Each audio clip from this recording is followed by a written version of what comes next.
Everyone has precious childhood memories they hold on to. It's not until you grow up when you realize those memories are truly nightmares. I had recently finished my final year at school and had decided to enjoy my last summer vacation on my hometown.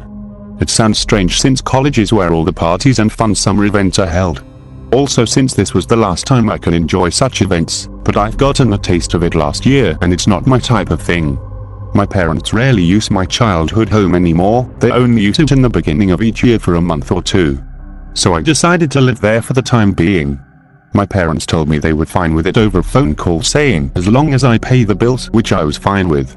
I hadn't been in my hometown for a year, so I lost my job as a grocery store bagger. I decided to resort to the newspaper ads since I was too lazy to go driving around town or searching online for one. I flipped through the employment section of the newspaper. Babysitter, no. Exterminator, nah. Newspaper delivery, nope. I did a good 5 minutes of scanning until I came across a rather interesting one. It was a job for one of my favorite childhood places, Freddy Fazbear's Pizza. Freddy's was an awesome place that my mother took me to whenever my father wasn't in town or I just behaved long enough to get a special treat. Unfortunately, the job was for a security guard during the night. Not my ideal position, but I just couldn't turn down Freddy.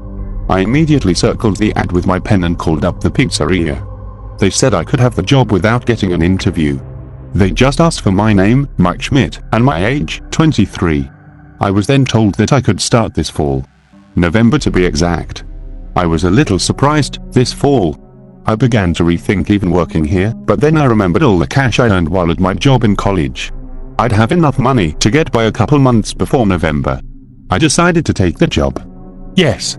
I cheered, knowing now that I have a job at one of my favorite childhood places ever, and that the job doesn't take up any of my time during my day.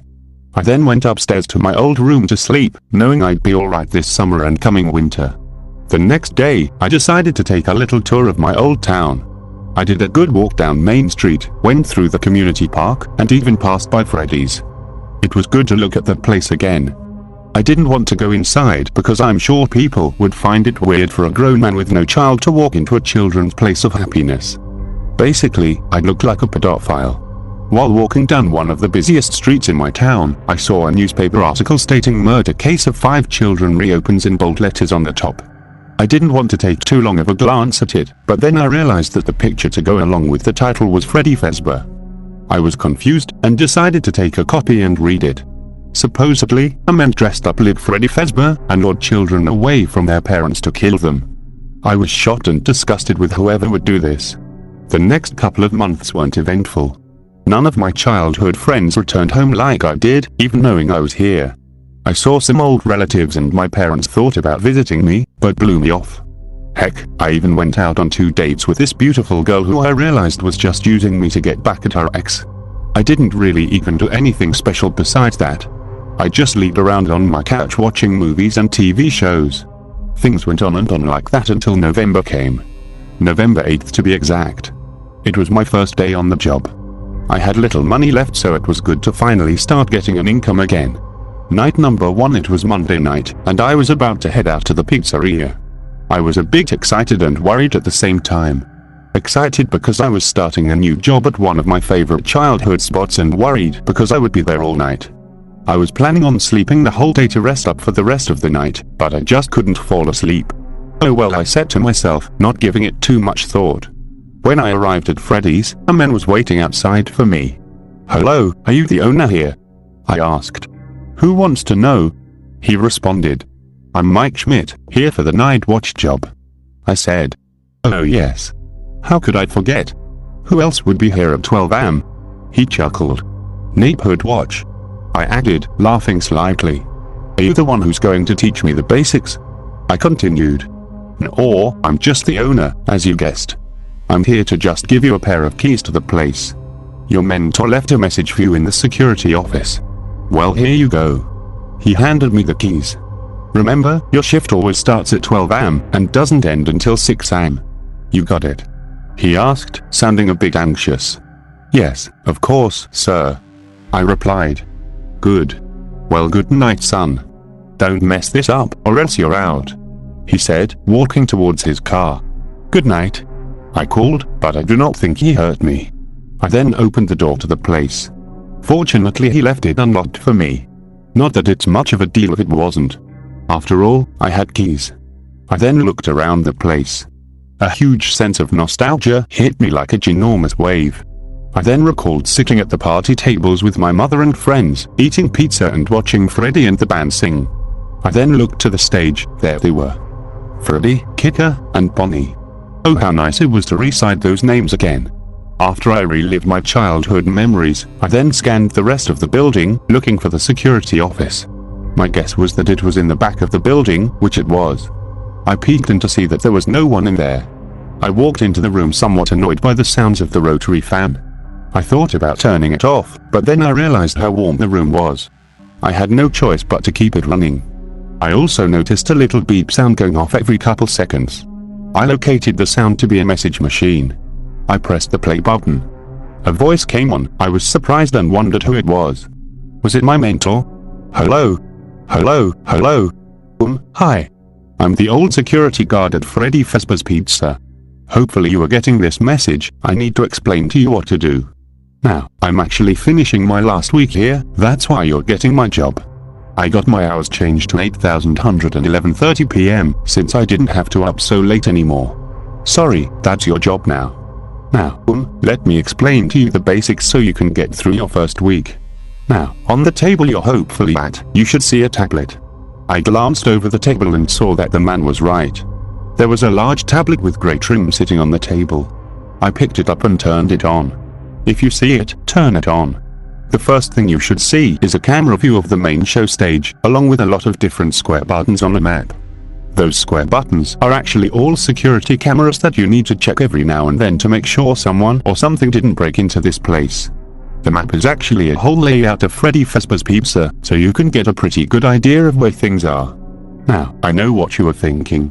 Who in the right mind would sneak into a child's place of fun? People aren't the problem here, it's actually the animatronics. You know, Freddy and his pals. I was confused. I tapped each camera looking around seeing if anything was in the building. There was nothing. What I mean by that, he continued, is that the animatronics get a little quirky at night. They are left in some sort of free roam mode at night for some reason and walk around the whole building. They used to be able to do that during the day, but then there was the bite of 87. Yeah, I don't want to go too deep into that, but let me just say that it's shocking that the human body can survive without the frontal lobe. I was getting a little creeped out now, checking the cameras again to once more find nothing. I'm gonna move on now. Now, the characters here, when they see you, will not see you as a worker, because it's night time. They'll actually see you as an endoskeleton without its costume on.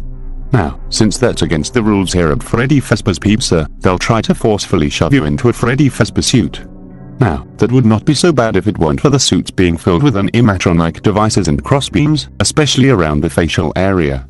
So, you can understand that would cause a bit discomfort, and, death. The only parts of your body that would see the light of day again would be your eyeballs and teeth when they pop out of the front of the mask. I was absolutely shocked now, I didn't know what to do. I checked the camera once more to see that Bonnie was no longer on the stage. I was filled with fear and anxiety while I checked the rest of the cameras. I then saw Bonnie standing in the audience area. I was so scared, and then paid close attention to what the man said next. I just want you to know that there is really nothing to worry about. It may sound scary, yeah, but really, you'll be fine. Now, let me explain to you what happens if a character gets a little too close to you. Next to you, there are buttons for each door. One for closing the door and the other for enabling the door lights. I tested it out. He was right, the doors and lights would open and close and turn on and off on command. I once again checked the cameras to see that Bonnie was in the hall right next to me. I was prepared to close the door if it came closer. Frequently check those lights to see if a character is out there. Don't be worried at all, but if you ever do see a character, close the door. As soon as they are gone, you can open them back up. Also, keep an eye on a specific character in pirate code. It seems to respond if the camera is on or off it for too long. Just don't worry, you'll be fine. First day will be a breeze. Check those cameras and, oh yeah, make sure you don't run out of power. You only get a certain amount each night. Using all the appliances wastes more of it. So, conserve it. Talk to you tomorrow, good night. The message ended. I checked my cameras and sure, it had a power percentage there. It said I have 80%. Wow, 20% gone in 5 minutes. Maybe it's because I left the screens on all this time. That might be a bad idea. What else did he say? A character in Pirate Cove? I never remembered that place as a child. I then checked through the cameras until I found Pirate Cove. There was a curtain there, but it was closed. I took that as a good sign. I then checked the hall where Bonnie was to see if she was there. I came to the conclusion that with a name like Bonnie it must be a girl. She wasn't there. I checked the next camera closest to me to see that she wasn't there either. I was confused. She wouldn't just leave the area. I then decided to check those door lights. Nothing on the right. Then I checked the left, and to my disbelief, there was Bonnie staring at me. I smashed the door button as hard and as fast as I possibly could. I was terrified, but then realized that they weren't real people trying to hurt me, they were just robots. I calmed down and pressed the door light button to see if I could see Bonnie's shadow or something. There was nothing showing that Bonnie was there. Hesitantly, I opened the door, and to my surprise, Bonnie wasn't there. The night went on pretty similar to that. Bonnie got close to me a couple times and the curtain at Pirate Cove opened a little bit, but I saw nothing in there. Kicker and Freddy stayed on the stage, thankfully, and I finished the night with 14% power to spare. I overcame my fears of them trying to kill me and simply thought they were just trying to play. I left Freddy's and went home to sleep. The day away, I was exhausted. Night number 2, after I grabbed some dinner at McDonald's, I drove on over to Freddy's. This time, there was a vehicle just leaving. I didn't know who it was, and it wasn't the same car my boss had when he drove away last night. I shrugged it off and got out of my car. I unlocked the door and took a glance at the robots. They seemed to be looking at me, but I was facing head on with them and they were probably just left in that position. I headed back into the security office and saw that I once again had another message. I pressed play. Hello, hello. Well, if you're hearing this, you made it to day 2. Congrats. There's nothing I really have to say tonight then. Emphasize the use of your door lights. There are in fact blind spots in your camera views, and those blind spots happen to be just outside your door. So just remember to check those frequently. Well, that's it. I'll talk to you tomorrow. Good night. I took what he said into account and checked my door lights. Nothing. I then began to check my cameras. The gang was still on stage and didn't move. I decided I'd check the Pirate Cove place and saw that the curtain was open far enough that I saw a figure in there. Some sort of dog. I wasn't sure I switched off the cameras. I have to conserve power. I left them off for a solid minute before checked them again. I saw that the curtain was all the way open in Pirate Cove and that figure was standing just outside of it. I had a better view of it now. It appeared to be a fox. I then quickly checked the main stage. Bonnie was gone, but Kicker and Freddy were still there. I checked each camera and saw that Bonnie was once again on the main audience area, just like last night. I checked Pirate Cove again and saw that nothing was there. The curtain was wide open and the figure wasn't there. I checked each camera close to Pirate Cove until I got to the West Hall. I saw that fox sprinting down the hallway. My body tensed up and I was filled with pure fear. I smashed the door button quicker and harder than I did last night. I then heard banging on the door, as if someone wanted to get inside. After that, I heard footsteps moving away from it, as if it left. Just to be cautious, I checked the Pirate Cove cam and saw that the curtain was closed. I thought that meant that it returned, and I opened the door back up. I quickly checked the door lights on both sides and to my surprise, Bonnie was outside my left-hand door. I hit the door button again, filled with fear, and waited for Bonnie to leave. The night went on in a very similar way. The fox ran down the hallway again and Bonnie came close to me a few more times. Fortunately, Kicker and Freddy stayed on stage just like last night. Why don't they leave the stage like Bonnie and the fox? I wondered. I left the place when my shift was over and saw Bonnie back up on stage. I didn't want to even look in Pirate's Cove since I've actually seen the bet in the move. I began thinking that it was strange the way these animatronics acted. I headed home and went to sleep. Night number 3, this time I went to Freddy's a bit earlier. Before my shift and after the other guard left. I didn't really want to wait until the middle of the night to arrive, which somewhat frightened me. I also got there while the owner was still there. I said hi to him but he just gave me a look, as if he was saying hey or I really don't feel like talking. I sat in the security office, playing games on my phone until its battery went out, which was conveniently at 11:57 p.m. I completely forgot to check the message machine for my nightly message. I don't know how it was possible to tune out that constant beep of the dang thing. Maybe it was because of my headphones that were barely evened up. Anyway, I pressed play. Hello? Hello? Wow, you made it to night 3. Great work. Most people don't make it this far. I mean, they moved on to other things. I'm not implying that they died. Yeah. Didn't mean that. I chuckled a bit when he said that. Now, I don't really want to talk that much since Freddy's and his pals become more active the further the week goes on. I should have told you that before, but I forgot. Sorry. Make sure you check those cameras while I talk, just to be safe. I began to check the cameras. Nothing. Everyone was in their proper spots. Also, here's a tip I just came up with. If any of the animatronics see you and you can't close the door in time, just play dead, like, go limp. They'll probably think you're an empty costume. Then again, if you were an empty costume, they might try to put an endoscalloping to you. Don't know how that would work. Yeah, scratch that. Just don't get caught. Alright, well, I'm done here. See you on the flip side. The message ended. I checked the cameras again. They were out. West Hall, East Hall, Pirate Cove, every single camera was out. I was about to check on one of the cameras outside when I realized that they turned back on. I checked the main stage. Kicker was gone. Not Bonnie, Kicker. This kinda surprised me. Bonnie was the first one to always leave. Why not now? I began to check around. That's when I found Kicker in the audience area, staring directly at me from behind a table. The way she was facing, I also think she wasn't towards me, but her face was. This chilled my bones. Why were they staring directly at the cameras? Do they know I'm watching them? No way I should be able to know that. The cameras went dark again, and I checked the door lights. There was nothing there. When they came back on, Bonnie was gone. Thankfully, Freddy was still there. I checked Pirate Cove, the curtain was closed. I then found both Bonnie and Kicker in the opposite halls. Kicker was in the East Hall and Bonnie in the West. This filled me to the brim with fear. I was surrounded, and there was nothing I could do. I checked the door lights. There was nothing on the left. I checked the right, and there was Kicker, staring at me through the glass window. I was startled at first, but then stared at it for a couple seconds. I saw it twitch, and I jumped for the door switch. The twitch was not something an AI could do. Well, they could twitch if they were broken, but not human-like Kicker did. I checked the lights. Kicker was still out there. I checked the right, and there was Bonnie. I was more startled by Bonnie because I swear I saw his mouth moving up and down almost like he was eating from outside.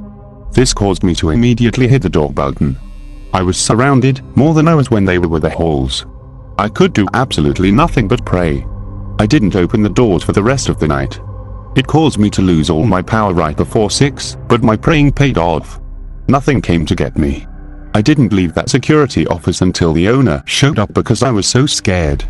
He didn't care and told me to leave because my shift was over. I went home and just watched movies. I couldn't find the courage to fall asleep, knowing I'd have nightmares. I stayed awake straight until my next shift. Night number 4, I got to the place at 11:50. As soon as I entered, I ran straight to the back of the building. I didn't have the bravery to look at those animatronics in the eye. It sounded silly, but it was true. When I entered the office, it was very messy. There were some papers on the floor, the fan was flung across the room, and the camera screen had a small crack in it. Strange, I thought, as I pressed the play button on the message machine. Hello? Wow, day 4, good job. The man sounded dull and non-quirky like he always is. I also heard a banging sound in the message. I was beginning to get a little creeped out. Hey, I may not be around to send you any more messages, it's been a bad night here. I was beginning to wonder what exactly was going on and started getting a small sense of anxiety rising in my stomach. Hey, if you get the chance, can you check in one of those suits in the back? I might be. The sound of a familiar tune cut him off. It was the tune that Freddy always used to play as part of his act. Could Freddy be doing something with this man? Oh no, he finished. The message kept going as I heard the sound of the man and some other thing scream, along with a very loud cracking sound. I was terrified, shocked with fear, and could not move. What happened to him? Did he just die? That explained the place being a mess, but how did this happen? It sounded like something impossible. No computer-programmed creation could act like this, even if it was malfunctioning. I sat for an hour, not looking at the cameras or door lights. I was too terrified to do anything. What snapped me out of my daze was the sound of heavy footsteps approaching me on the right. I didn't even check the door lights, I didn't look at the cameras, I ran out of the room to the right to face whatever the thing making the footsteps was. I was confident, angry, and scared at the same time. As soon as I entered the East Hall, those feelings left me, except for fear. There, looking straight at me, were a pair of white eyes. I just looked at it until it began moving forward and started laughing. It sounded just like Freddy's voice, so there was no doubt that what I was facing was Freddy. I ran straight back to the security office. As soon as I entered, I began hearing footsteps coming full speed after me and the other door. I closed the door where Freddy was in time. As soon as I was about to close the other door, I saw the fox. It was running straight for me, mouth open, and tears all over it, revealing its inner. I pressed the door button right before the fox entered, its nose being less than a foot away from me. I sat and let the power drain. By 2 am I was at 72%. By 3 it was at 49%. At 4 am, it was 28%, and at 5:30, it was 12%. I didn't know if I could survive, and I began not to care. I was slipping away. One of my favorite childhood memories have been turned into a nightmare. I woke up to my boss shaking me. He told me it was 7 am and I needed to go home. There had been an accident. I asked what, but he said I shouldn't worry and I should go get some rest. He appeared to not care that I was sleeping on the job and just let me go without saying a word on the matter. As I was leaving, I smelled this very foul actor in the main stage area, and all the bots appeared to have red marks around their eyes. I thought I was just imagining them because I do experience hallucinations from time to time, but a part of me was telling me that those marks were real. When I stepped outside, there were a lot of police cars out there. I saw some policemen talking to the owner and others writing down information. I also saw that car from a couple nights ago when I arrived for my shift parked in the parking lot. It had caution tape around it, which caused me to believe it belonged to my mentor. When I got home, I did all my research on finding some info on the old security guard. After a good 2 hours of research, I came across the name Todd Smith. I believe it could possibly be the name of the man I'm looking for, but I'm not sure. I thought about asking my boss's name tomorrow. For now I just had to get some sleep. Night number 5, I didn't want to go to work at all. I was too terrified, but I had no choice. I needed the money, and it better be worth it. I arrived at the place, and my boss was waiting outside for me. "Hello, sir," I greeted. "Shut your mouth," he replied. I was surprised. "Excuse me. Is there a problem?" I asked. "Yeah, there is." He began moving towards me. "That old security guard, the guy whose job you took, he's dead," he finished. You're kidding, right?" I asked. I knew he was dead, I just didn't want to believe it. "No, I ain't kidding. The funny thing is, you're the only person that could have been in here with him when it happened," he said. "What are you saying?" I questioned. "Oh, quit playing all innocent. You know that you killed him. I have no evidence other than you being with him at the time of the incident. I will find more evidence, and you will be locked up," he finished. "Sir, I can tell you that I have never even met the person. I did not commit this crime," I replied. "Then who did it?" "An intruder. There were no signs of forced entry. The animatronics." "Impossible." He didn't wait for me to finish. He stormed away to his car and drove away. I entered and sprinted to the security office. I want to just get this night over with, and the only place I want to see those animatronics is on the cameras, not anywhere else. I entered the office and saw that I had a message. I thought it was from my boss, so I pressed play. I was completely wrong. What I heard was a deep voice saying a bunch of gibberish, along with a couple screams. The voice sounded a bit like Freddy's, and I'm sure was. With the way they've been acting, I'm not surprised they left this horrid message. I couldn't even figure out what he was saying, which frightened me further. I immediately picked up the tablet and began checking on the stage and pirate code. Those places are where those creatures originate, so my safest bet was to watch those places carefully. The camera then went dark. I then began to hearing pots and pans shuffle around. This made me tense up, because I knew one of those things were making those noises. When the cameras came back on, I checked everywhere for the animatronics. Freddy was still on stage, thankfully, but Bonnie and Kika were gone. The curtain in Pirate Cove was also halfway open, but that wasn't my main concern right now. I then tried to locate Bonnie and Kika. I found Bonnie at camera 3 and she was just staring at me through the camera. Her face up close enough that I could see her endoskeleton eyes. I began to scan around for Kika, but I couldn't find her. I checked the door lights. Kika was outside with her jaw wide open.